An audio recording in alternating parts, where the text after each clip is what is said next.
What's up, St. Louis? Welcome into Hockey Sense. Welcome back today. Hope everybody's feeling good. It's a Friday, and I hope you had a good week so far. Looking forward to a great weekend. Once again, Blues win last night in Toronto. They play well in Toronto. It seems like they do all the time. Chiefs getting upset on the bench. The media is taking notice of that. Broberg and Holloway scored the first 2 goals for the Blues and their first time going back to Canada. Now, it's not Edmonton, but it is Toronto. And the offer sheets were a monster headline story. So I was guessing that would get some attention when you have Broberg and Holloway score the first 2 goals for the Blues. Both players had great games. Holloway scored 2 goals, got the empty netter late in the game as well. Broberg just skating all over the place. And this guy should be participating in the upcoming 4 Nations for Sweden. And he keeps playing at this level. I mean, he's going to get some significant recognition as the season goes along. I'm not going to sit here and say he's going to win the Norris Trophy, but you know what I mean. He's not just a guy that's playing well. There's a difference there. There's some players who are good players and they're playing well. Maybe they get the hot stick, playing with some confidence. I think this guy has shown enough to, I think most people can just say that Philip Broberg is a really, really good player. In fact, I'm surprised Edmonton would just let go of this guy. I mean, these guys are so hard to replace. Yeah, you got to pay him $4 million, and I know they were up against it with the, extensions looming. They already got Draisaitl signed. They got a couple more to go. But how you don't take care of business with a player of his caliber who you draft in the top 10. This guy was 8th overall pick. I'll never understand it. I'm watching this guy play. He's got a elite level skill set that you want in your organization, and that's very difficult to find. I mean, only so many teams get to drafts at the top end of the draft year after year after year and get their hands on these type of guys. I mean, the Blues went how long without ever having a top 10 pick before they drafted Dalibor Dvorsky? I mean, it had been years since Alex Pietrangelo probably was the last player that they were able to take in the top 10. So again, they had the 4th overall pick in 2008. Who did they get? They get Petro. They get their hands on a right shot D who can play at an elite level. Did it for a long time, obviously brought a Stanley Cup. This is Hockey Sense. It's brought to you by First Community. Great to have you with us at the Half Coast Studios, our beautiful place here. I'm Andy Strickland. Great show planned today. Brian Burke's going to join us. Looking forward to that. He's going hunting or something tomorrow. So we actually had to do the interview yesterday before the Blues-Toronto game. He was at the game last night, so it would have been great to get his take and reaction to the game, but we're not going to be able to do that. We'll see if we can catch up with Jamal Mayers. We've had difficulty doing that the last couple of weeks. Hopefully this is the week where we can make that connection. He'd be on remote as well. He's in L.A., where the San Jose Sharks lost to the Kings last night. The Sharks, I think they have the clear distinction as the worst team in the NHL. I know you go into the season, you're like, okay, who's the bottom feeders? Who's the worst team in the NHL? Is it them? Is it going to be Columbus? Is it going to be, Chicago? I don't think anybody. Anaheim? No. Nobody is worse than San Jose. Now, the closest team could be Philadelphia. What is happening with the Flyers, man? Although, did they finally win? I want to say they just finally got their first win of the season. You see Torts and Sealer going at it on the bench. 2 fiery guys, man. I love that Sealer. Go back and listen to the interview that Cam and I did with Keith Jones, the president of the Philadelphia Flyers. We talked a lot about Nick Sealer. No, they lost, man. They lost to Washington the other night. That's when Ovi got the empty netter. Do you mind it when Ovi gets empty net goals on his chase for history to catch Wayne Gretzky? Does that bother you when he's getting empty net goals? Seems a little bit cheap. Philadelphia is 1-5 on the season, though. I don't know if anybody saw that. I've got some people who are kind of creating the Quenneville standings, the chase for Quenneville. Who's going to get Coach Q? Talked to Burke about that a little bit. It's a different situation. I think when a team is struggling, sometimes you're patient with it. You want to give your coach time. Contract status could always come into play. The The team that you have obviously comes into play. Expectations come into play. Did you not expect to be good? Are you failing to reach expectations? What is it? Is there a tight window where you only have so much more time to win with this current team? I mean, everyone's in a completely different situation. So I don't know if Philadelphia would be one of those teams that would be chasing Joel Quenneville, but you just never know. I mean, they certainly could be. Detroit's another team, although Detroit's finding ways to win. Patrick Kane's come alive. He's got goals, I think, in back-to-back games now. And I love it when Patrick Kane scores. So Derek Lalonde, good guy, hung out with him a little bit this summer, got to know him, saw his staff. They were in town for the St. Louis Hockey Hall of Fame dinner, had a great time. And I'm pulling for Derek Lalonde. So they win a couple of games in a row, including a home game last night over New Jersey. Utah has come back to life, by the way. Utah has come back to life. I know everyone was thinking maybe Utah would be a little bit different, including myself. I said maybe teams would maybe look at them and say, hey, Arizona's coming into town. No, it's Utah now. New colors and all, new uniforms, different vibe, different type of swagger. But now they've come back to earth, losing again last night at home to the Colorado Avalanche. They get pounded 5-1 the final there. So the Blues are now 5-3 on the season. You know, after a loss at home the other night, where I felt like maybe they could have done a little bit better to give them a chance against Winnipeg. And it just wasn't in the cards. Ended up losing the game 3-2. Braden Shen had a chance late in the game, wasn't able to capitalize. But it felt much different than that because you lose Robert Thomas for 6 weeks. You know, you're not going to have Robert Thomas now. You know, he's the one guy on your roster you really can't replace. But if you're going to get that type of energy and excitement and enthusiasm from Jordan Kyrou that you got last night in Toronto, it can't be just when you go back to Toronto. I mean, the idea when you're going to pick and choose when you're going to elevate your game, and I'm not talking about Kyrou, I'm talking about a lot of guys in general. You know, the players get juiced up when they go back to Toronto, especially the guys that are from there, obviously. But, you know, even the guys who aren't, who are Canadian, whatever, they understand the stage that they're on. And typically, Toronto is going to get the best from whoever they play on home ice. That's just the way it goes. The Blues have always had a lot of success there in Toronto. But we saw that from Jordan Kyrou right off the hop last night. And both of his assists were super, super nice. The Texier one from below the goal line, just a beautiful pass. And then the great skill work that was on display on Philip Broberg's goal to kick off the scoring last night. I mean, when you see Kyrou pick up the puck, go behind the net, quick punch turn, back down the wall, punch turn, up the wall, under a stick, right on the tape, one-timer, boom, in the goal, right behind Joseph Woll, who was in goal for the first time last night for Toronto, St. Louis kid. I'll give you a shout-out, Joey. Great to see you back in between the pipes in the NHL. I hope that kid can stay healthy, and they need him to stay healthy. He had a great opportunity, but now it looks like Anthony Stolarz has kind of taken over there in Toronto. He's played some good hockey for them, and he looks like he's the guy, and he has the ability to carry that throughout the season. You know, playing behind Sergei Bobrovsky the last couple of years, I'm sure helps Stolarz, you know, just in terms of understanding how a great goaltender like Bobrovsky prepares, how he goes about his business. Bobrovsky, by the way, just got his 400th win, so a big shout out to Bobrovsky. But Kyrou, I loved it, man. I absolutely loved it. To see him play like that, and now with Robert Thomas down, listen, this is where you need Buchnevich to step up. This is where you need, you know, Kyrou to obviously step up, but I'll tell you who else. You need Braden Shen now, because, you know, Shen's going to be elevated up the lineup. And this guy has got to play his best hockey that he's played in quite some time and be consistent from a production standpoint.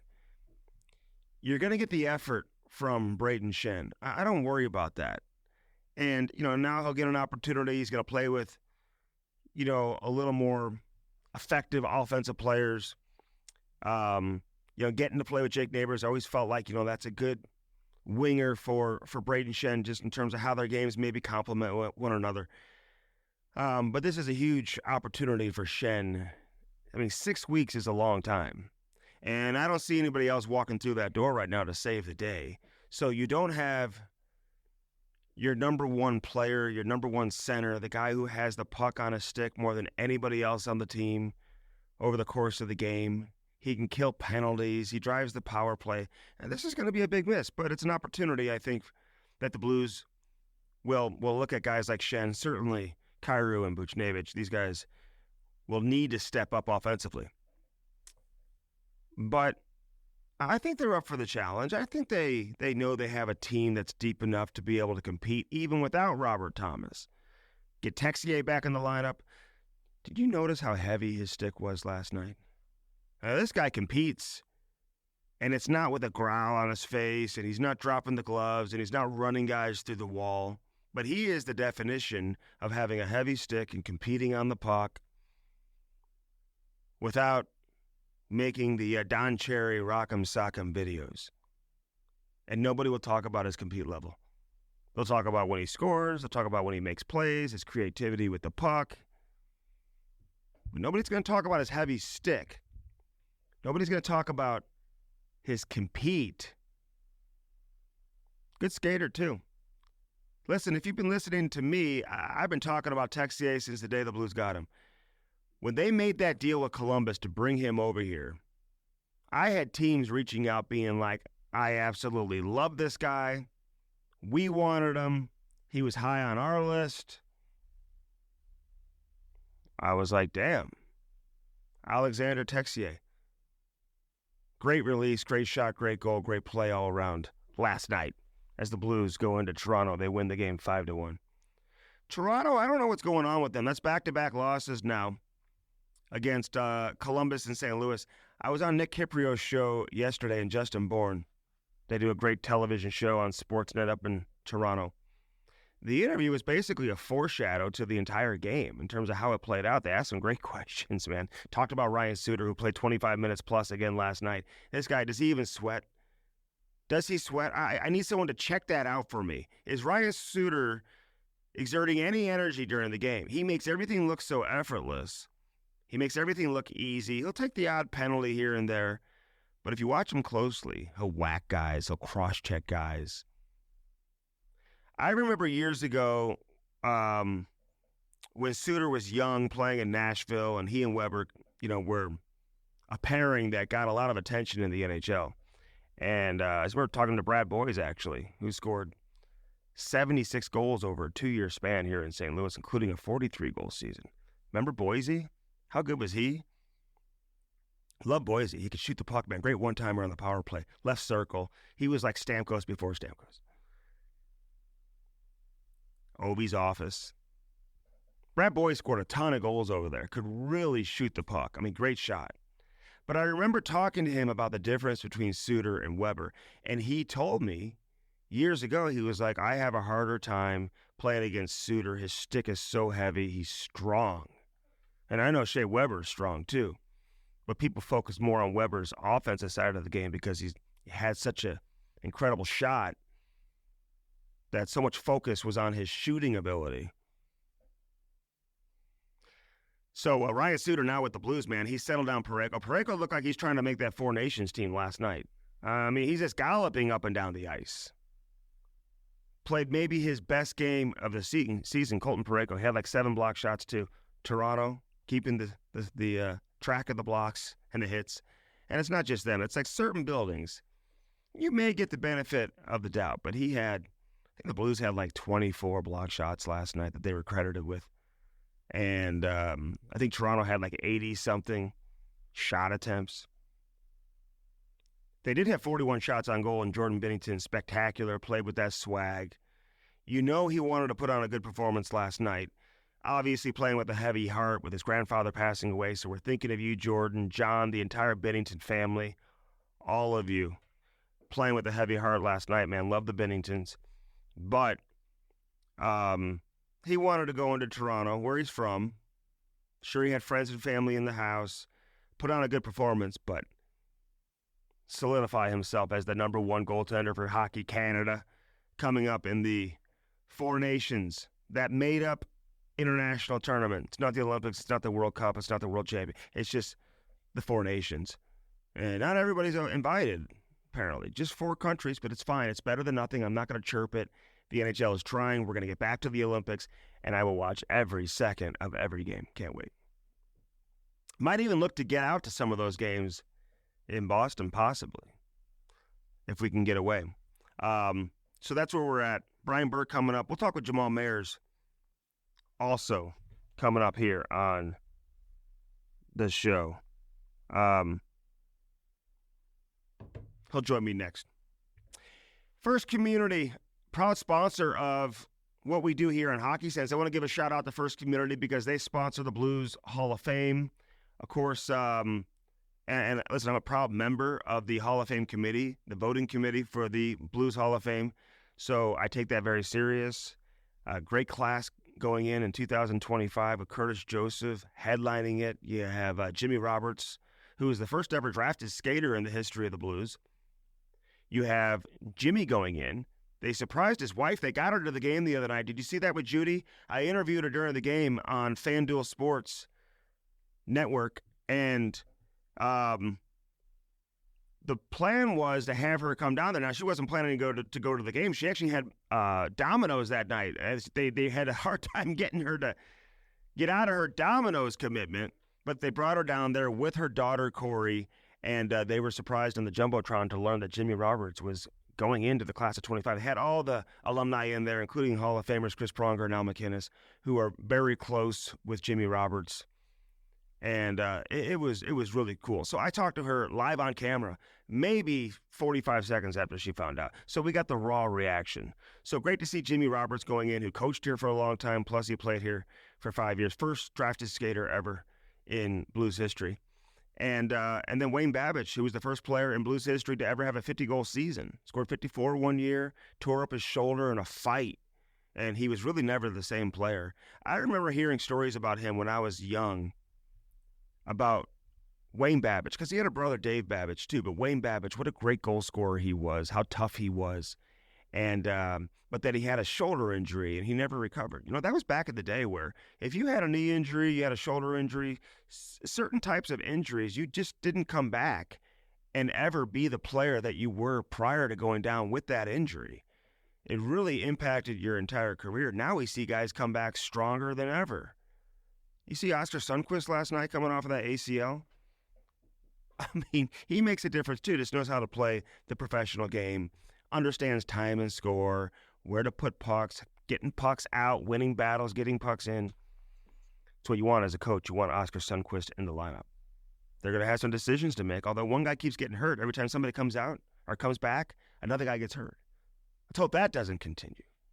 But First Community, proud sponsor of the Blues Hall of Fame, including this year, January 24th at the MAC. They've got so much going on, though, at First Community. And I always talk about the Little Blues. We'll get into that later on in the show. But the best-kept holiday secret, according to Forbes, the average credit rate over 28%. Are you kidding me?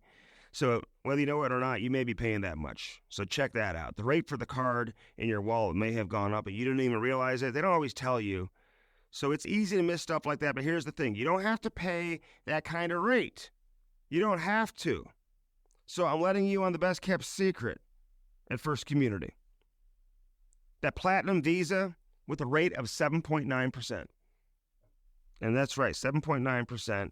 No annual fee. No fee to transfer your balance.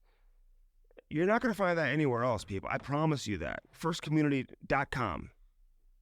Check it out today. All right, Four Hands Brewing Company. They've got all the great locations. Chesterfield, Kirkwood, downtown St. Louis, 1220 South 8th Street. That Mango Lemonade Hard Seltzer is now out on the shelves. Check it out. The Cam and Strick Podcast, Mango Lemonade Hard Seltzer. Get some and get some today. You can get them at Schnucks, any grocery store, any place you find your Four Hands Brewing Company products. They are everywhere. So you won't miss it no matter where you go. Send me a picture of it. Let me see you enjoying yourself this weekend drinking a Cam and Strick Mango Lemonade and Hard Seltzer from Four Hands Brewing Company. Check out the food from Peacemaker in Kirkwood and downtown, as well as the food from High Point out there in Chesterfield, Four Hands Brewing Company. Dirt Cheap Fun, your one-stop party shop. Download that app and do it today. They've got so many great deals, they call them steals. Great deals, they call them steals. and you can do curbside assistance. A lot of their locations have drive-through, so you don't even have to get out of your car. It's that simple. They are the absolute best. Don't sleep on their party supplies. If you're having Halloween parties, anything else going on, Thanksgiving around the corner, they got everything you need, all the paper goods, everything else. Great decorations, everything. Dirt cheap, fun, your one-stop party shop. Lordo's Diamonds. Get that special someone in your life, something special. Are you looking to pop the question? Are you? This holiday season, are you looking to pop the question? Do it at Lordo's Diamonds. Mike and Jimmy will take the best care of you. Nobody does it better than Mike and Jimmy Lordo. They are the absolute best in the engagement ring industry and everything else. So if you have a budget for $50,000 or $500, they will find something perfect for you over there at Lordo's Diamonds. Blue Note Roofing. Hey, Dave, our boy, Novak, is going to be in studio with us later on in the show. So stick around. We'll talk a little hockey with him, and he'll tell us about Blue Note Roofing. Gutters, siding, soffit fascia, everything. Roofing. They do it all. Look for that yellow truck with the blue notes all over it. David Novak, my main man from Blue Note Roofing, will join us in studio coming up later in the show. Brian Burke is to come. We've got Jamal Mayers on the way. Don't go anywhere. I'm Andy Strickland. This is Hockey Sense, brought to you by First Community. We're live at the Half Coast Studios, our Friday tradition. Don't go anywhere. All right, back here on Hockey Sense, brought to you by First Community. Sign your son or daughter up for Little Blues, the best program in St. Louis to teach your son or daughter how to skate and fall in love with the game. Hey, don't go spend thousands and thousands of dollars unless you know that they want to do it. This is a great introductory program to see if your son or daughter has interest in playing hockey. I'm sure they'll love it. Great instruction, and it's a lot of fun out there. Jamal Mayers joins us live from Vegas. We're going worldwide. Brian Burke to come later in the program as well. What's up, Jammer? How we doing? How are you doing? I'm doing well. Are you a gambler? Not at all. No. So, like, what will you do in Vegas when you're by yourself? Like, your wife's not with you, so it's not like you're looking to maybe hit up shows and stuff like that. I guess you could be, but what would interest you in Vegas this time of year by yourself? Well, I'm kind of a foodie, so I'll try to seek out a good restaurant and get a good dinner in tonight. But yeah, I'm not really into the gambling thing, so I don't know. Not much for me to do. You never played in Vegas, did you? Never did. Yeah. It'll be my first time at the rink tomorrow. Wow. Oh my God, I've been there a bunch. Jamal, you're gonna love it, man. It's an experience. It's unique. It's different than really any other rink experience you're gonna get. And I will say, every city brings their own type of experience, right? I mean, there's nothing like playing in Montreal. I'd imagine you would say Toronto obviously brings another experience on a Saturday night. Chicago has one of the most electric experiences when the team obviously is on top of the world like they were when you were there. That had to be a lot of fun to play in Chicago. But Vegas is different, which is cool. Yeah, that's what I hear. I'm looking forward to it. It's supposed to be quite the spectacular show, and as it should be, it's Vegas. So I know you did the San Jose LA game last night. That's kind of an interesting match. Where do you see LA as the season progresses? Are they a team that's good enough to get into the playoffs? I think I'll say this. I think they're a heavy team. I'm not sure they're good enough to make the playoffs, but I think if they get in, they're going to be very dangerous. They're heavy. They play direct. They're veteran laden. They can do a lot of damage if they get in. Just the way that they play. Yeah, I'll be interested. San Jose, it's just another transition year for them, right? I mean, they're in complete rebuild mode, right? Yeah, it's really tough start to not have a win in your first 7 games it's tough. It's tough. There's no question that they're rebuilding and they're changing things, and I think their coach has done a great job of. Warsofsky has done a good job of changing the culture of compete that's expected. In the standard they want to have, but they just don't have enough offense. With Macklin out, you really notice they've got everybody slotted above where they should be. So, it's really not fair to the roster because they are working hard, but either they're shooting themselves in the foot every night or they're taking ill-advised penalties at the wrong time. Or they get down by 3 in the first 10 minutes, like last night, come back still not enough. Yeah, it's amazing that you lose an 18-year-old kid and it would have that much impact on your roster. But as we talked about a few weeks ago, he's probably their best player and obviously the first overall pick for a reason. And we've only seen him play one game, so hopefully he gets back in there. How's Will Smith looked? And I want to ask you about Luke Cunnin, the St. Louis kid, before we move on. Yeah, I think Will Smith it's going to take time. He's more of a player that has to have the puck, and he's not going to wow you with his speed or his physicality necessarily. It's more of his smarts and his hockey IQ and his ability to make plays. So I think it's going to take longer for him to find his groove, which he played well in the game. He didn't play last night, but the game before that he played well, created chances, but he took two ill-advised penalties. They scored on one of them. And so I think they have a plan for how much he's going to play. And he's not going to be an everyday guy, but that's going to be good for him. Yeah. He's going to figure it out. It's just going to take him. I think he'll hit his stride halfway through the season. All right. Looking forward to that. Love watching him at the U.S. program. I mean, electric player at the U.S. program, certainly at Boston College. You get these guys to come out. Hey, listen, why would you stay in school? That's the way I look at it, although I understand why some kids make that decision. But, he's in the NHL, he's making money, and he's getting his feet wet right now. It's going to be the experiences he's getting right now will help him down the road. There's no question about that. What about Luke Cunnin, the St. Louis kid? He's just trying to find his way with a team that's in rebuild that's not very good, which isn't always easy to do. Are you liking what you're seeing from him? He works his butt off. I've been very impressed with his leadership skills. So he plays the game the right way. He's playing in the bottom six on the fourth line some nights. He might be elevated to the third line. He plays in all situations, plays in the power play, penalty kill, sticks up for his teammates. He goes to the net hard. He's a consummate pro. And so not knowing much about him as a player other than doing these games, I've been very impressed. I hope a team looks at him as a guy they can bring on at the trade deadline, a playoff team, because I think he could help a playoff team, and that would certainly help him to play on a more competitive team.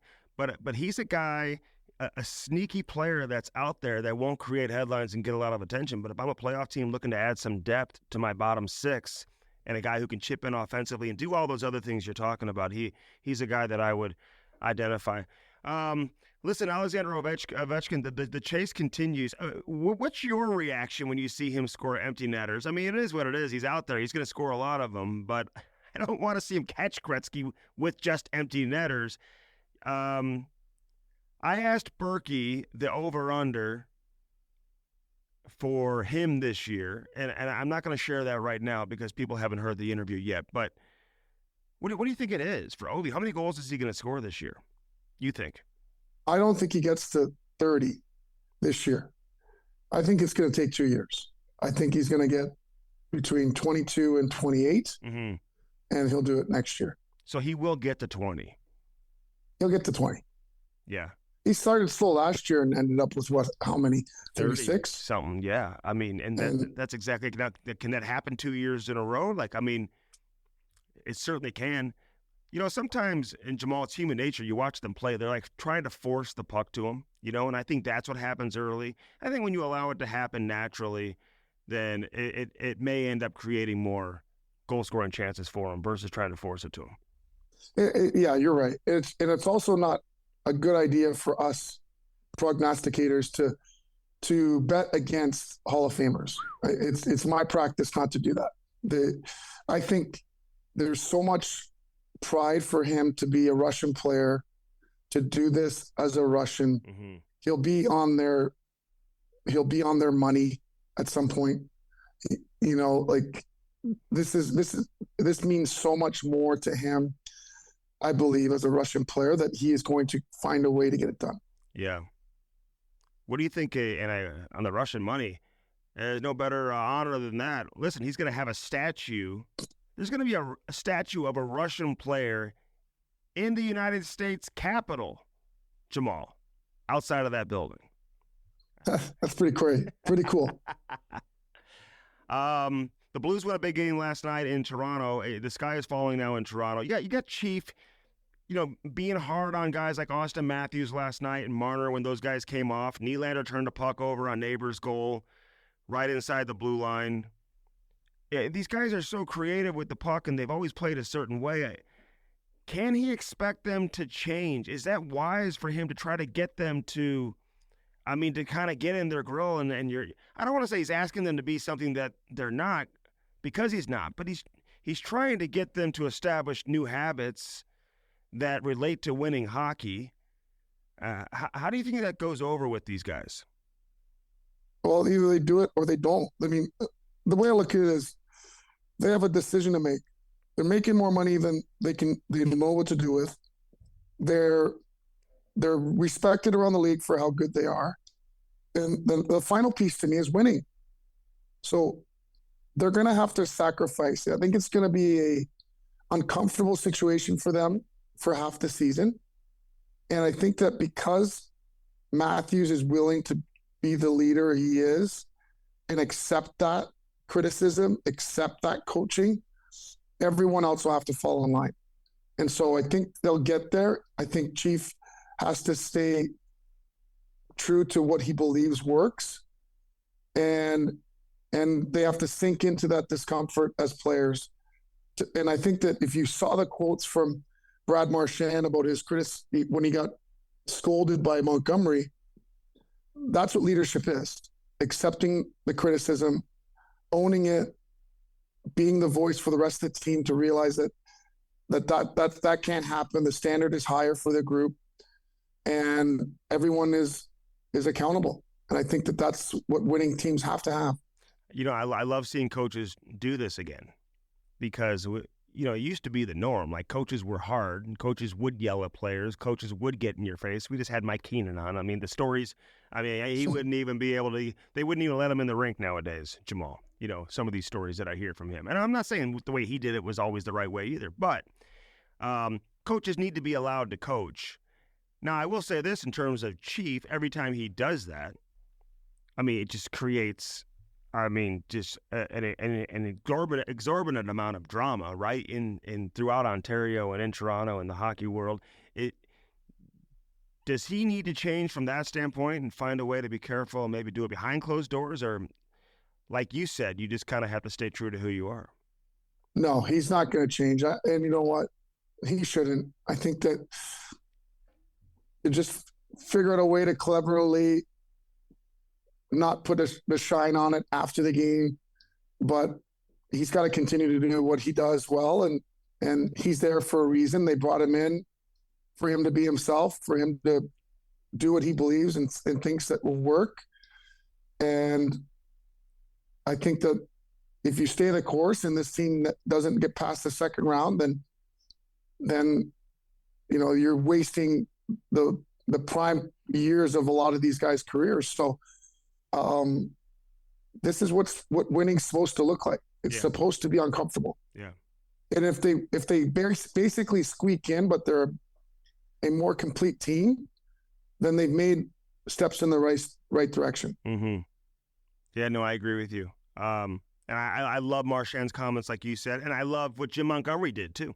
You know what I'm saying? Like, and I made a comment like, hey, you can't just do it to the 19, 20, 21-year-old, the 25-year-old fourth liner. Like, you better do it you better hold the best players to the same level of accountability. I think that's what brings the team together. I think that's where the rest of the guys appreciate that, correct? Especially when he owns it like he did, right? Because he could have clapped back or said, for all the good that I do, all that I create, right, he's really going to get on me for one turnover. Really, he didn't do that. He owned it. Mm-hmm. And whether or not he believes that in his heart, that's what leaders do sometimes. They have to eat it for the betterment of the group, to allow the coach to be the coach. And to put the fire out. Put the fire out, own it, and then, everybody recognizes it and we move on. Mm-hmm. Like, they'll never talk about it again. No. It happened in the moment, and that's how it should work. Yeah, no, he put the fire out. I loved it. So it is. They turn the page, now they move on. Broberg and Holloway returned to Canada for the first time. They scored the first two goals, Jamal. And that gets everyone talking, right? in Toronto. It's like Broberg scores and Holloway scores. This Broberg, man, there's one, I said earlier in the show, there's good players who get hot and play out, but this guy is an elite level player. You look at the way he skates, how he defends. I would imagine he'll be a big part of Sweden coming up in the Four Nations, and he's 23, Jamal. We forget how young he is because he just got here, but he's 23. He's just learning. He hadn't even played 100 games in the NHL yet. Amazing. Where's this guy going to be at 27, 28? Oh, my. He very well could be a Norris Trophy candidate. I mean, this guy is going to have 60 to 65 points this year. I mean, he plays in all situations. It's amazing to me that they were able to get him. Oh, my God. I said the same thing, Jamal. How does Edmonton not get ahead of this? They drafted him in the top 10, 8th overall, and let him go. I know. I thought they would find a way to keep him. I really did. I thought they would have to let Holloway go, but I thought that they would find a way to keep Broberg. You have to. The only way you get these players of that caliber is drafting them. Yeah, that's the only way you get them.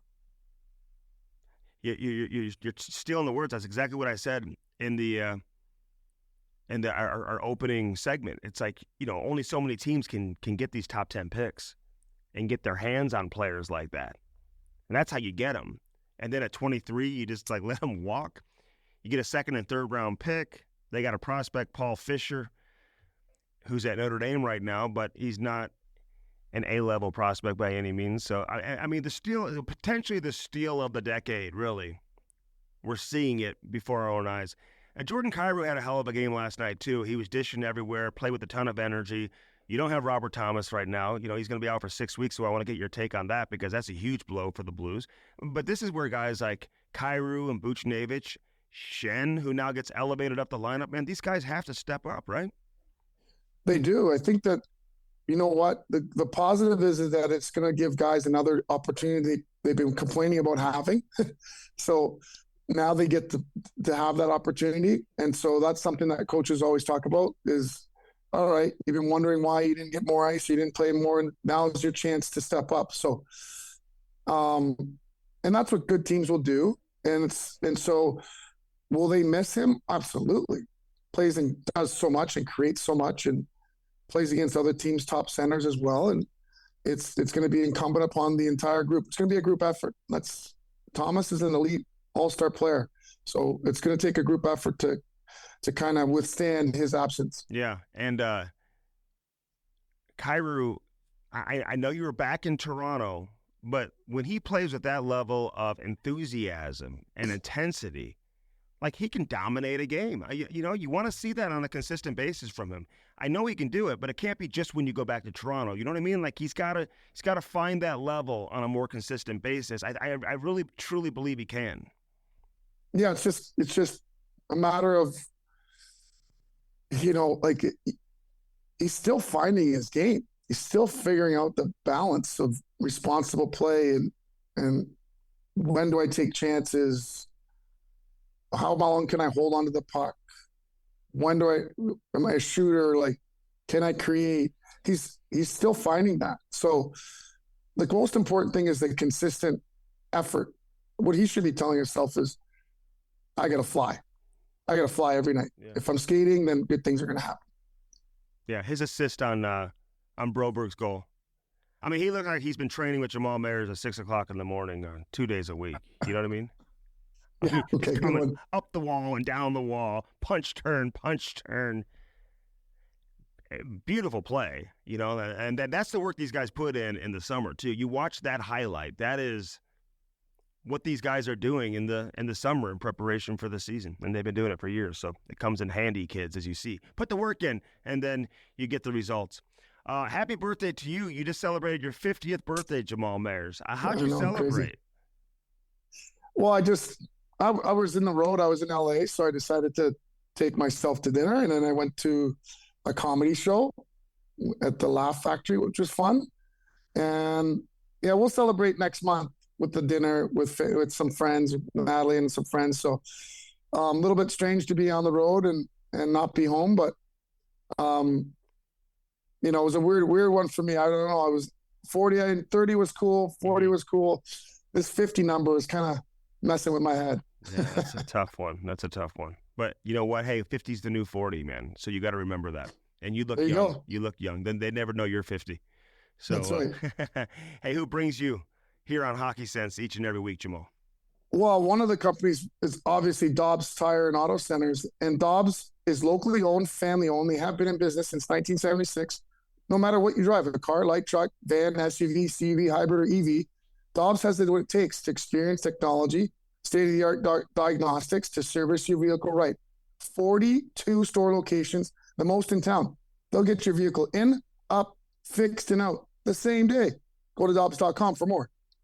And what else you have? Well, where are you going to go eat? Got to think about that. There you go. Bartolino's has a new restaurant. Got to go check it out. Where is it? It's what's the address? Oh, I'll look it up. Look it up. It looks beautiful. Can't wait to go.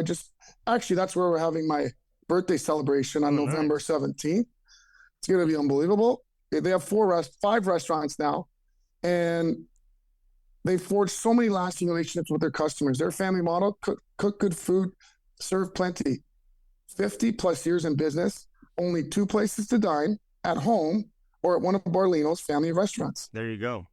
We'll get to Bartolino's. And happy birthday, man. That's a great number. And I know it's tough because you're away from the family and all that, but you will celebrate when you get back. And enjoy Vegas, man. You're going to have a great time taking in that game. Hold on. You're not going to get away with this. I gotta say congrats to Ty and his game-winning goal, shootout goal. Are you kidding me? And he got it on video. I mean, I don't know if there's many bigger goals than that he can score. Make sure you tell him congrats for me. I will. To clinch the tournament too, right? In the championship game. So that was you got to tell Kopitar. You should have told Kopitar last night that you saw the highlight of his team losing. We played against Kopitar's team, but oh really? Yeah, it was Kopitar's team who we played against. So his son, obviously, he wasn't there, but no. Great, man. It's always, as you know, man, it's always fun to win a tournament, you know, but to win it in that fashion, you won't get too many opportunities to do that. So that was a lot of fun. And I wasn't there because I was working Blues games here in St. Louis, and so that was difficult. But a lot of people were sending videos, so it was great to be able to kind of like take in the moment without being there, you know. So absolutely awesome. Love to see it. All right, Jammer, appreciate it, man. We'll talk here shortly. Take care. Okay, that's Jamal Mayers, former Stanley Cup champ. Arco Construction, taking St. Louis hockey to the next level, one ice rink at a time. Check out that beautiful Centene Community Ice Center. And the new rink in Chesterfield as well, the Maryville University Ice Rink. They built Putt Shack, they built Top Golf, so they bring the fun to St. Louis. Jeff Cook, John Complos, all the great people over there at Arco Construction, taking St. Louis to the next level, one ice rink at a time. All right, Hockey Sense brought to you by First Community, each and every week, live from the Half Coast Studios.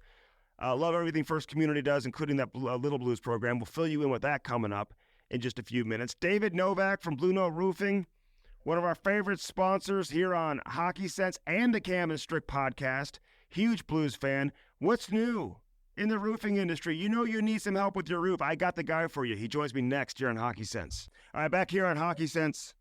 Great to have you with us. As always, Brian Burke, longtime NHL executive. Great to have you with us, Burke. What are you doing now? Are you still doing stuff with the PWHL? Are you done with that? What's on the docket for you now? I am the executive director of the PWHL PA, and it's my second year and my last year. When I took the job, I told the women that they had to have a woman do this after 2 years. Okay. So this is your last year. Then you're done. Yep, I'm done. I'm not sure what I'll do after that. Hey, who did that painting behind you with the tie undone? I'm not sure the artist's name, but I did it.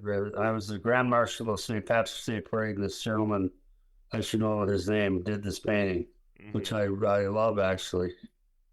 I love it too, man. That's a great painting. So, listen, you say you don't know what you're going to do. Could you see yourself getting back into the NHL? Would you want to get back with the team, or are those days long? Okay, good. They might be long gone, but I don't know yet. Hey, listen, Lou Lamoriello, your guy, man, he's in his 80s. He's 81. I mean, and he's still sharp, man. The Islanders were just here. I had a chance to see him when they were here. He made us go on forever, Burke. He's a sharp guy. I owe him a lot, obviously. He was instrumental in my life, so I owe Lou a lot. Yeah. You're so good on television. Would that be something that could be on the cards? And did you regret leaving TV to go to Pittsburgh? You think that was a good decision for you? Well, it might have cost me a career in broadcasting because I haven't gotten that. I got a nibble after that from Sportsnet, but they decided not to bring me back. But no, I treasured and valued my time in Pittsburgh. I viewed it as it might have cost me a broadcasting career, but I loved Pittsburgh. I love living there. I love working there. So no, it's great. Where are you living now? In Toronto. Okay. Yeah, so St. Louis is there tonight. Toronto is, it's interesting. Craig Berube, like if you were to talk to Chief before he took the job, what kind of advice would you give him coaching in that market? Because, listen, and I got to know Chief very well with his time here in St. Louis. Still keep in touch with him. It's a different ballgame, as you know, as well as anybody.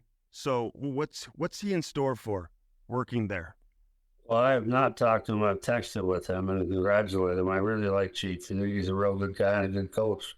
But I give the same advice I give Brad Chalibri. It's the volume is way higher, turned up way higher, and it's much more noise, much more background noise. The key to coaching or working or being a GM in Toronto is ignore the white noise, ignore the background noise, just ignore it. You know, Roman Polak, when he played there, and obviously played here before that, like he told me he felt more pressure playing in St. Louis than he did in Toronto. He said, listen, the guys aren't listening to what's going on Sports Talk Radio. The team wasn't as competitive at the time in Toronto as they were in St. Louis. So when you feel that pressure from the ownership and from management and the coaching staff every day, he said, listen, that outweighs any type of media noise. So I thought it was interesting the way he put that, you know? Yeah, I think there's a great deal of inherent pressure in a Canadian market, and obviously Toronto's the biggest. So to give you some scale, when I worked for the Calgary Flames on a Saturday night, we had a home game, Hockey Night in Canada. There would be 30, maybe 35 people in the room after the game, maybe 40 if it was another Canadian team. There was 100 people in the room after a game in Toronto on Tuesday night against Columbus. So it's much more noise, much more scale. It's just a bigger production, and so you have to ignore it. Hey, when do you feel like you get a good read on a team? Is it 20 games into the season? Is it 30 games into the season? Do you feel like you know now? Yeah. Yeah, US Thanksgiving for me. Okay. So a team like Florida, do you even like read into where they're at right now? I mean, listen, you win a Stanley Cup. There's so much that goes into an off season. They're going to be fine, right? I mean, I know they lost to Minnesota. Everyone's talking about their losses, you know, versus the wins. They've had some injuries. What are you seeing from the Florida Panthers right now in terms of just, you know, where they're at in terms of their ability to compete once again? Well, repeating is very difficult because psychologically you've won a cup, you've climbed Mount Everest, and there's a party time that comes after it. It's really hard to repeat. So like what Tampa Bay did a couple years ago, I really respect that. I think it's really hard to repeat, especially where there's 5 or 6 elite teams in the league. So I think they're in for a tough time in terms of doing it again. Hey, can you put a number on the value for a guy like Sam Bennett? So important to that team. Like, how do you determine a good comp for him? It can't be just on stats, right? No, what Sam does, he's a leader and he's tough. Every year, and a big part of Florida's success was they brought back fighting and playing tough. They made it popular again. And it's a league-wide ripple effect, which I think is great, by the way. But Sam is, he's a mean, tough guy on top of being a really good hockey player. So I don't talk about comparables, so once I offered my opinion on a comparable, and really a player was really sour at me for suggesting he wasn't worth more. So I stay out of that now. Is he a max guy though? Like, is he an 8-year guy? I don't know. Yeah. Somebody probably would. I mean, he gets into the open market, right? I mean, that's the only way to get some of these guys signed nowadays, right? Yeah, well, he's 8 years if he stays. Yeah. Listen, Doug Armstrong just gave Jake Neighbors a bridge deal. He gave him a 2-year deal. Dylan Guenther gets a 8-year contract extension. I guess every organization's a little bit different in terms of where they're at. Where do you stand on a bridge deal versus giving these kids, max deals coming out of entry level? So people are betting on max deals because they think the salary cap will keep going up. So the deals get more attractive over time. That's not necessarily true, though. There's a big fallacy there. I'm pretty sure that Doug Armstrong has never had a buyout in his career. Hasn't. Never bought a player out, which is remarkable because we all make mistakes. And some of these 8-year deals are going to really bite teams in the ass. They already are. Yeah. I mean, especially when you're giving them at 28, 29, right? And then take them to 36, 37. But some of these GMs, and I don't know if you ever looked at it like this, they say, well, what does it matter because I'm not going to be here anyway, so they're just looking in the short term. Is that fair to an organization, to an owner? No, if you're thinking like that, you're not. Part of your job is to do what's right for the owner, too. So the notion that this will be someone else's problem, I've never understood that. I never liked it. I would never agree to run a team like that. What do I care what kind of a mess I leave? It'll be someone else's problem? That's not fair to your owner. Yeah, because getting back to the Islanders, Peter Engvall, he gets a 7-year deal, and I know a lot of people were wondering, hey, is this guy a 7-year player? You put him on waivers a year into the contract. Like facing an owner as a general manager, that's got to be difficult in that type of situation, isn't it? Yeah, it's a very unpleasant conversation where you say, look, we messed up. It's not a small screw-up. You mess up on a 6 or 7-year deal, the guy ends up in the minors or you buy him out. That's an unpleasant conversation with your GM, with your owner.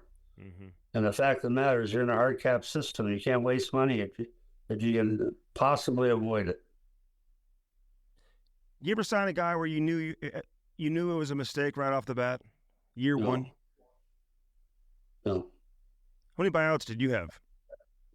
Oh, a few. A few guys. I made mistakes. What Army has done there is remarkable. I made a few mistakes, and then again, it's an unpleasant conversation, and it's a hard cap. Mm-hmm. Every mistake you make, every buyout, costs you your ability to compete. You can't spend that money on a different player. Listen, Ryan Suter signs a contract here for under $1 million, and he's fit in nicely, Burke. I mean, he's not the player that he once was, but he just doesn't overextend himself. He doesn't make mistakes. He's good to play with a young player or even a established player like a Colton Parayko, who he's playing with now. You got Max Pacioretty, under $1 million. These are bargain deals that virtually have no risk for a general manager. I mean, if I'm a GM, I'm trying to find these guys who were established players. I mean, I know Pacioretty's coming off of an injury, but what's the risk of signing a guy who can still play, who knows how to play, who can maybe, help a team? I mean, these are great contracts. Am I wrong? No, you're right. But you have to go to camp, like some of these guys, like Max Pacioretty had to go to camp to get his deal. And so the player has to earn it. And it is low risk at that amount because around $1 million doesn't count if you send a player down, it's not a cap hit. So that's a safe bet. Ryan Suter played for me in the Olympics. I had him. He's a really good guy. He's a smart player. He's a really veteran guy, makes really intelligent plays. Yeah. I thought it was a great signing. Really was. And that was before the whole offer sheet situation. And Philip Broberg's been great here in St. Louis. They've got Holloway also. How much of those moves impacted Edmonton, let alone St. Louis? Well, I think it was pretty.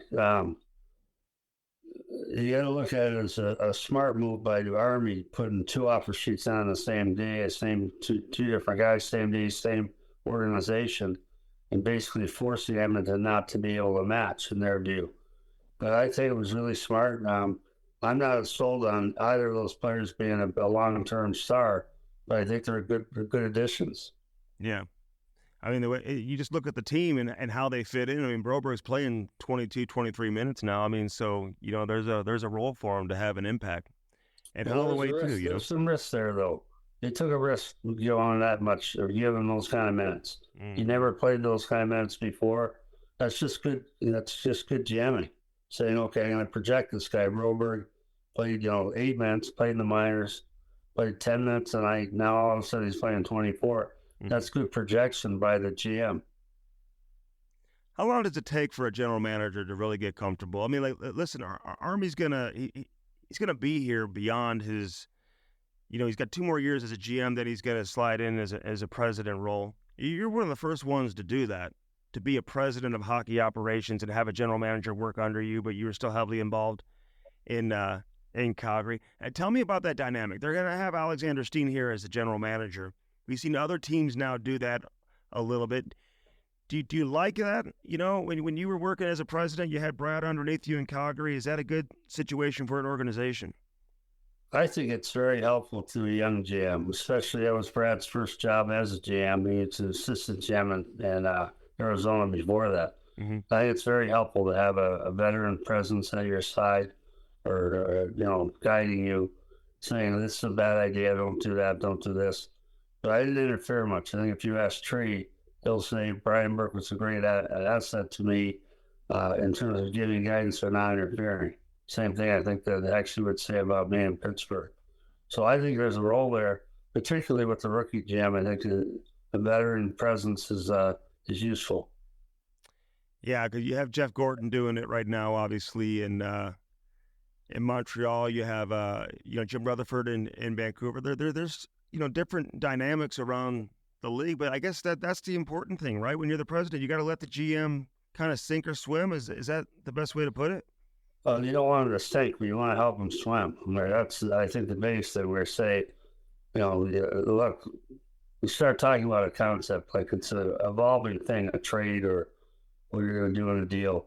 And they say, so the GM will come to me, Tree will come to me and say, I'm thinking of getting Andy Strickland. Mm-hmm. And be like, look, I think it's a really bad idea. It's a poor fit. And I would kibosh the idea. What you don't want to get to is at the end of the process where the GM comes to you and says, I want to make this deal, and you say no. You might as well start looking for a new GM then. So the time to say no is early on in the process. Say, look, I don't think he's a good fit. I don't think it makes much sense. Not the direction we want to go. Let's look somewhere else. Mm-hmm. Hey, if you're a general manager and your team's gotten off to a slow start, maybe in a normal situation you want to give him some time, but when a guy like Joel Quenneville's hanging out there, does that expedite the potential process of moving on and bringing him in? And what would be a good fit for Joel? And if you're running an organization, would you have any concerns about bringing him in? I mean, this guy's been one of the best coaches, certainly of his generation and in NHL history. Would you have any issue bringing him in? No, none. I think he's a great coach. I mean, I'll make full disclosure. I gave him his first job. I hired him to coach in the American League right before I left Hartford. So I go way back with Queenie. I think he's the top coach, the top guy. And it's not comfortable when you have a guy like him sitting out there. Remember when Glenn Sather, after my first year in Vancouver, Glenn Sather left Edmonton. It was like a great white shark off the beach. I'm like, okay, I'm in trouble here. Unfortunately, it didn't cost me my job at that point in time. But I was sure nervous about it. And I'd be nervous if I were any other coach off to a slow start. Yeah. I sat down with Joel a few months ago. I mean, listen, this guy is eager to get back in. I'm glad the league has now, opened the door, and I'm curious to know where he goes. I would imagine he's going to want to go to a team that has a chance to win. Typically, those teams aren't looking to change their coaches, but we'll see how that plays out. Hey, with the situation in Washington with Ovechkin, do you just kind of let that play out? I mean, what if he scores 10 goals this year, Berkey, and you got to come back and all of a sudden the hype continues into next season? Does that start to weigh on our organization, or he's just been such a great player for so long, you just kind of let it go? I just thought, first off, he's not going to score 10. He's gonna get back. He had a slow start last year also. Mm-hmm. But he's a great player. He's a great guy. Ovi's a wonderful human being. He's been great for our league. Everyone wants him to break Wayne's record. They're stuck with the situation. They're overpassing the puck to him, and that's to be expected. No, I think you just ride that out and wait till he gets the record and then see what happens. Yeah. So he'll get 20, right? I mean, this guy gets... Yeah. Yeah, no doubt. He'll get 30. He'll get 30 this year, I bet. Okay. Yeah, he got the empty netter last night, so... That'll sometimes get him going. Obviously, you get some of those easy ones. Hey, the Four Nations tournament, curious your opinion on it. I mean, listen, people are going to watch. It doesn't include all the federations, and certainly there's going to be a lot of great players who are participating in it. Do you find players are overwhelmingly thinking about trying to earn a spot with one of these four countries, depending on where they're from, and that's on their mindset as you enter an NHL season. Like I'm sure there are guys that are trying to make an impression and trying to find a spot on that team. What do you make out of it? The four nations versus an Olympic format or the World Cup. I know you've been involved with a number of them. I don't think players really care what the tournament is. The Olympics are the biggest stage other than the Stanley Cup final. Mm-hmm. But the Olympics are the biggest stage other than that. But I think players want to play in any tournament. They have a chance to win a gold medal. And they want to represent their country. The proudest moments I've had in my hockey career have been working for USA Hockey, where I had a chance to, because I was never good enough to play for a U.S. national team. I was never picked for an Olympic team. I never would have been. The timing didn't work, and I wasn't that good. So I never got to represent my country except in management. And I was very proud of that. I treasured that. I worked on, I think, 12 teams, 2 Olympic teams, 1 World Cup team, and 9 national teams, I believe, if I have to go back and count them. But so the players will you're right. They will chop off their arm to get a spot on one of those rosters. Mm-hmm. And they aren't playing like that now. They're trying to earn a spot for one of the 4 teams. So my view on the World Cup or the Four Nations tournament is I love international hockey. I'm going to watch. It's not perfect. It's not a perfect format, but it's pretty good, and it'll produce some real good hockey. Hey, I've always said this, and just covering the league for a long time and talking to players, like players can sniff out the phonies. They know which coaches are phonies. When a coach is constantly going after a fourth-line guy or a rookie, we'll have these meetings with coaches, and they're just, hammering on the 19-year-old kid, even though the 27-year-old's making the same mistakes, but they won't touch the 27-year-old. And you see Monty, Jim Montgomery, coaching a guy like Brad Marchand hard. And I'm looking at it like, I bet you the rest of the team appreciates Monty coaching the captain of the team, and a guy's going to go down in history as one of the all-time greats of the Boston Bruins, the same way that he does everybody else. I mean, did you have any problem with that? And you think Brad Marchand would have a problem with it? No, you can't be hard on guys all the time, especially a player that's been that valuable and is that good a guy and that good a leader. I think to make an example of a guy like that once in a while is good. Mm-hmm. Players like a slug like me, I looked at that and said, that's great. Monty's riding Marshy as hard as he's riding me. That's good because I get ridden all the time because I was a slug. So, I think it has value, but you got to go to the carrot or the stick. You can't use that too often. Yeah. But he's fighting for his job too, Monty. Not that he's, on the block by any means, but at the same time, this guy. Listen, he Brad Marchand turned pucks over late in games. Like you just got to play the right way. I just, you're right. I think you can't do it all the time. You got to pick your spots. But I think in that situation, maybe he got everyone's attention. Hey, I'm curious. Going to Pittsburgh. What did you learn about a guy like Crosby and Malkin, for that matter, that you didn't know before? I mean, it had to be a great experience for you, even though a person like you who's seen just pretty much everything in hockey, but to work with an iconic player like that, how do you reflect on it? Well, it's interesting. Last year, someone asked me, because for years people have said, who's the best player you ever had? And I always said Teemu. Mm-hmm. Like in terms of not just being a star hockey player, hockey Hall of Famer, but a wonderful human being, a great teammate. And he said that again about a year ago. And my girlfriend said to me, what about Sid? And I thought, God, you're right. The best hockey player I ever had was Sid. And Teemu was a close second. And so everything you ever hear about Sidney Crosby is true. And then some. He is that humble, that dedicated, that he's a star. He had 90 or 100 points last year. He said, 36? Yeah. So he's still a productive player. He's a great leader. I loved having him. I view that as one of the highlights of my career. It's not just that I got to work in Pittsburgh, which is a great city, but I got to work with Sid. And Malkin is a joy to have on your team. He's a little different.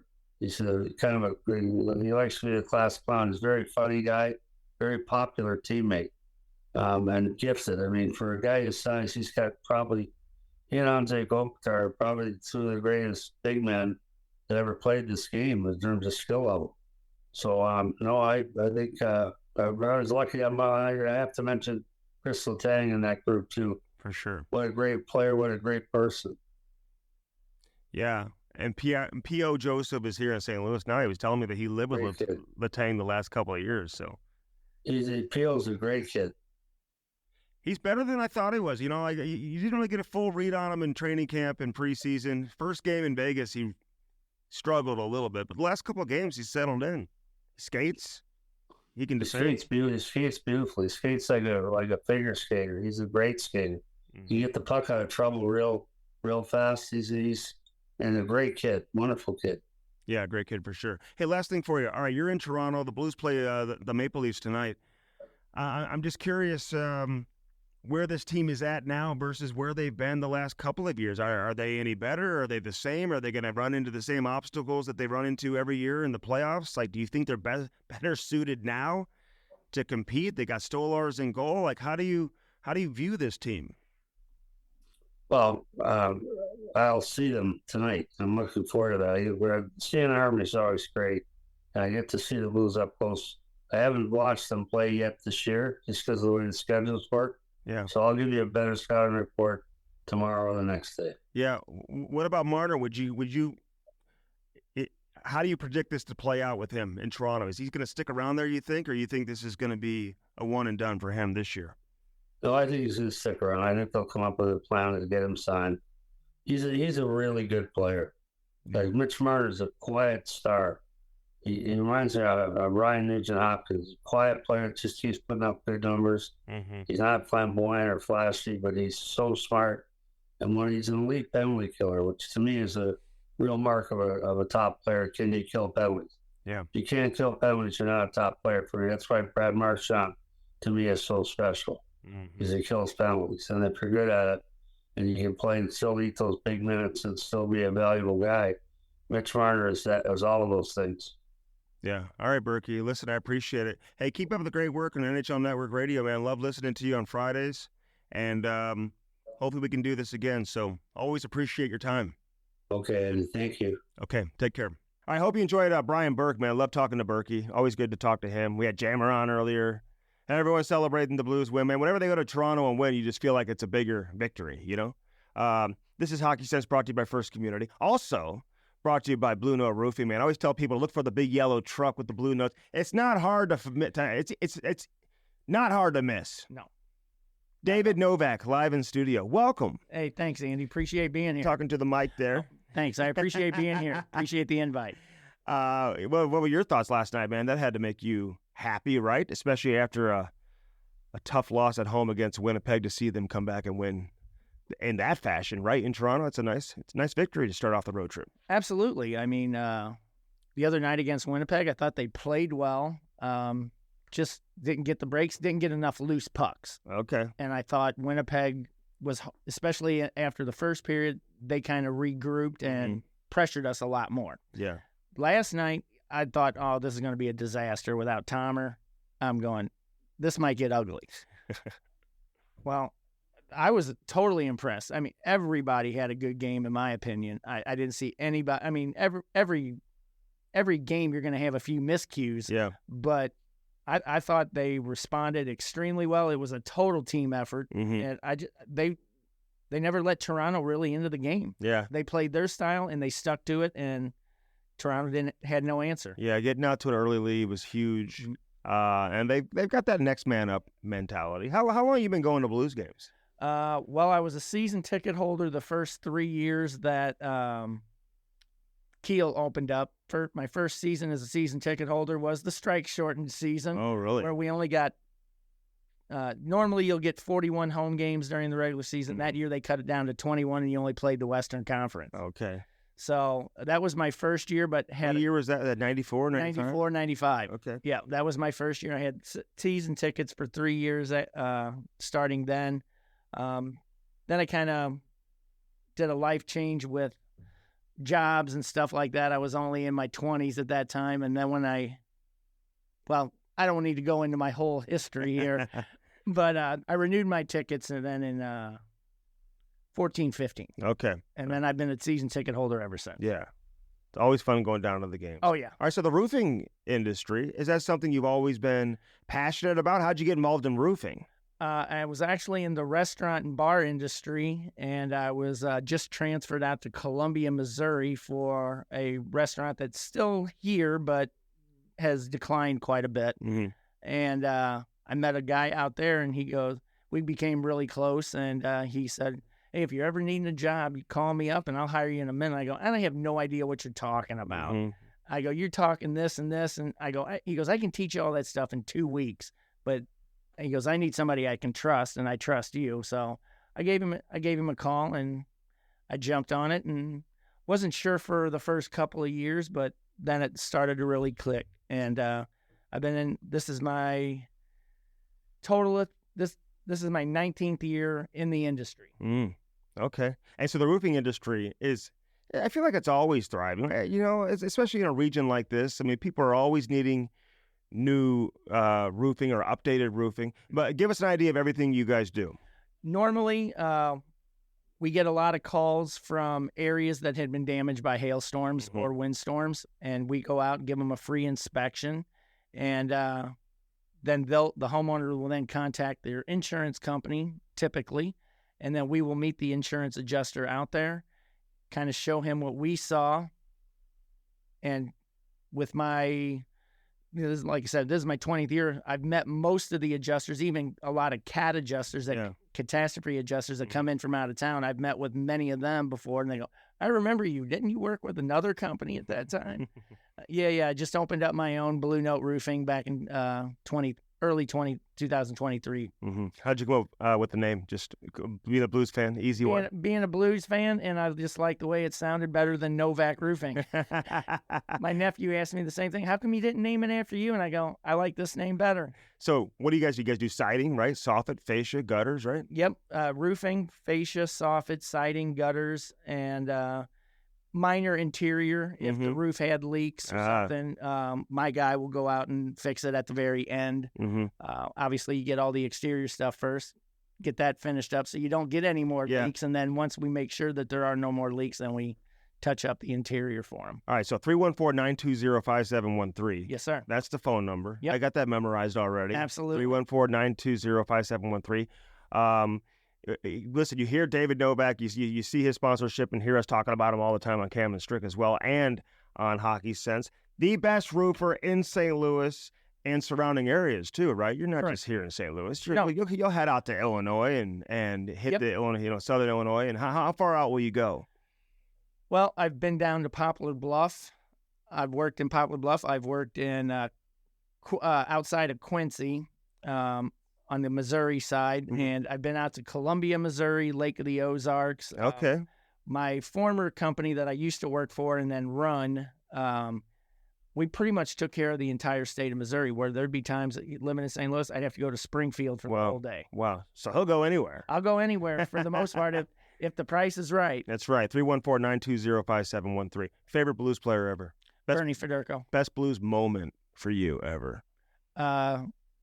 Game 7 of the against Dallas when Patty Maroon scored. Hometown hero, baby. Hometown hero, baby. What a moment that was. Yeah, still get goosebumps thinking about that game. Best captain in Blues history? I'd still have to go with Brian Sutter. Yeah. Hard to go against Brian Sutter. Yeah, especially when he leads the Blues in penalty minutes. Brian Sutter was the guy when I was a kid. You just assumed that's the way every captain was supposed to be. Mm-hmm. You know what I mean? Yeah. And now, every captain's not like that, right? I mean, some just do it with the play on the ice. Exactly. But he kind of had Austin Matthews does it on the. He's got that. Yeah.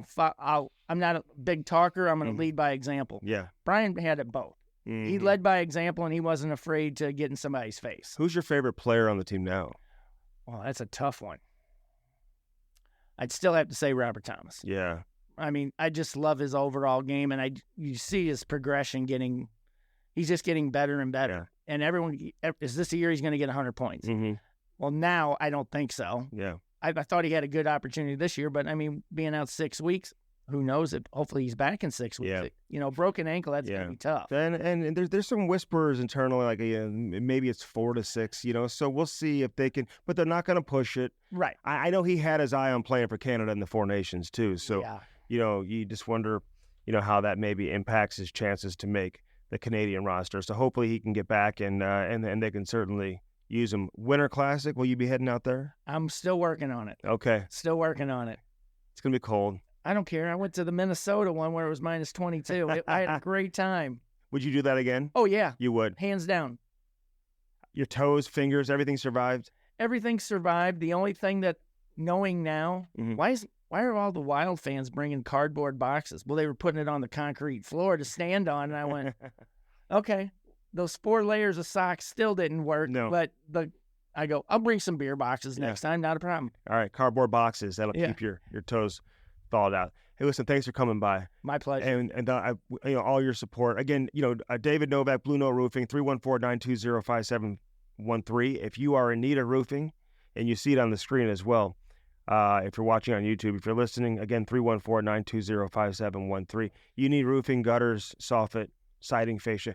Call the number. You even answer the phone, too. I do answer the phone. If I don't, leave me a message, and I'll call you right back. That usually means I'm in a meeting of some kind. And also, my website is BlueNoteRoofingSTL.com. How about that? Arco Construction, we mentioned them. Blue First Community, sign your son or daughter up for Little Blues. Get them signed up for that program. It's the best program in town, hands down. You get like 6 ice sessions for a low cost, great instruction. It comes with all your equipment. So all your parents out there are saying, I don't even know what to go buy. You don't have to worry about it because all the equipment comes in a box. You get everything, including the skates. Don't forget to get the skates sharpened. I mean, too many kids show up and they don't get the skates sharpened. Get the skates sharpened. Comes with a stick. You got everything. And then let them test it out and see if they want to continue. Do a couple of sessions. Little Blues. It's the best program going by First Community. Check out firstcommunity.com. Randy Gersh does a great job with the St. Louis Blues. You can check out the St. Louis Blues website. You can call there and ask for Randy, too. He'll help you, point you in the right direction of how to get your son or daughter registered. Again, David, thanks for coming by, man. We appreciate it. Thanks, Ian. We appreciate Brian Burke for joining us today, former GM of the Maple Leafs, the Pittsburgh Penguins most recently. Got into a lot of topics with him. Jamal Mayers, who joined us out from Vegas. And Aiden, everybody affiliated with Half Coast Studios. I'm Andy Strickland, reminding you to keep your head up and your stick on the ice. We'll do it again next Friday. Subscribe to everything. Find our podcast on all podcast platforms.